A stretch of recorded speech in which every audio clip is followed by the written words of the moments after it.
Je ne peux pas me taper cette honte-là. Venir accepter cette dernière comme une deuxième épouse dans ma maison. Je ne peux pas. Parce que je n'ai pas été élevée comme ça. J'ai grandi dans une famille pastorale. Et l'éducation est comme ça. On nous a élevés dans la droiture, dans la sainteté. Et ça, je ne peux pas admettre cela.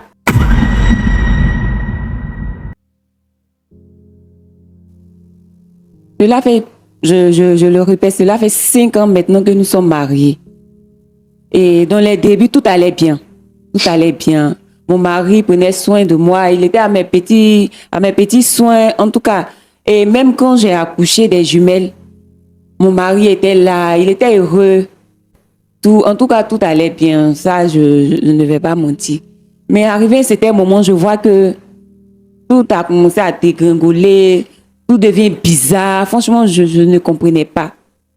Et croyez, vous-même voyez, je suis la femme du pasteur. La femme du pasteur. Je dois donner. Je suis le miroir des femmes de l'église. Je dois donner quoi? Une bonne image, un bon exemple pour les sœurs de l'église. Lorsque nous commençons, nous partons, j'ai des rencontres avec les femmes de l'église pour des réunions, tout et tout. On a des moments de prière, je prie pour les femmes de l'église, les sœurs de l'église qui ont des problèmes dans leur foyer. En tout cas, je suis là, je prie. Mais j'ai remarqué que ces dames-là ont commencé à me regarder bizarrement, avec un air de pitié. Franchement, je ne comprenais pas. Ça me chiffonnait un peu, mais bon, je me suis dit que ça allait passer. Mais le temps passe et je vois que ça persiste. Les femmes me regardent avec pitié d'une manière. Franchement, ça a commencé à me fatiguer. Et un jour, il y a une maman parmi ces femmes-là qui est venue me voir. Et elle a insisté pour ne pas que je dise son nom. Elle m'a dit que mon mari entretenait une relation dehors. Vous imaginez ça, un pasteur. Cette dame m'a fait cette confidence. Franchement, je n'en revenais pas. Bon, je me suis dit, un pasteur. J'ai hésité un peu, puisque les femmes, on se connaît entre nous, on aime un peu parler, on a un peu la grande bouche. Donc, j'ai pas, parce que je ne pouvais pas imaginer, croire un pasteur, mon mari, puisse entretenir une relation dehors, vu sa position. Donc, je vais prêter attention à cela. Et un jour, pendant que je faisais ma cuisine, le téléphone de mon mari s'est mis à sonner.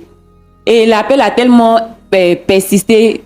Je rappelle que je n'ai pas pour habitude de décrocher son téléphone. Mais tellement ça insistait que j'ai pris le téléphone et j'ai décroché. En même temps, j'entends la voix d'une dame.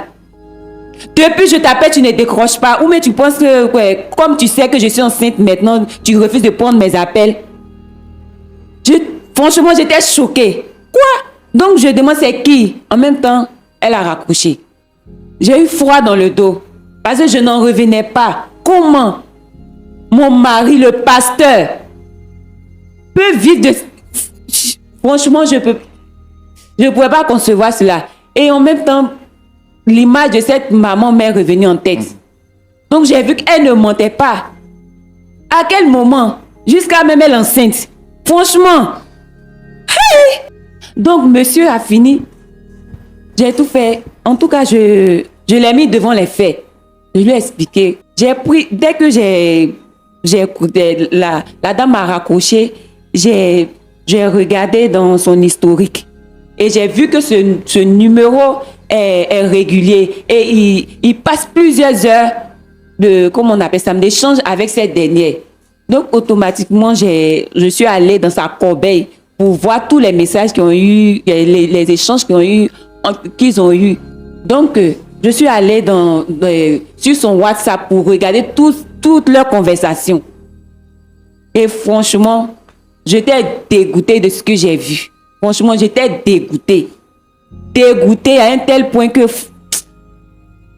Parce que vous imaginez, la femme d'un pasteur qui donne l'exemple. Moi-même, je me tue à prier pour ses soeurs. Et puis, imaginez, elles-mêmes sont au courant de ce qui se passe. C'est maintenant, je comprends, tout est clair maintenant. Je comprends pourquoi ces femmes-là me regardaient avec pitié, tout ça. Et moi, naïve que j'étais, j'essayais de prier, de les mettre sur la bonne voie. Pendant ce temps, elles sont déjà au courant de ce qui se passe même dans mon foyer. Vous imaginez cette honte. Je ne peux même pas les regarder en face. Je ne peux pas les regarder droit dans les yeux. Franchement, les mots me manquent. Et lorsque j'ai eu à échanger avec lui, je l'ai mis devant les faits. Vous imaginez, il n'a eu aucune gêne. Il m'a jeté cela au visage comme ça que oui, je suis en relation avec elle et franchement, je l'aime. Donc, je n'ai même pas l'intention de la laisser. Il n'a même pas l'intention de la laisser. Et de surcroît, le comte même, il me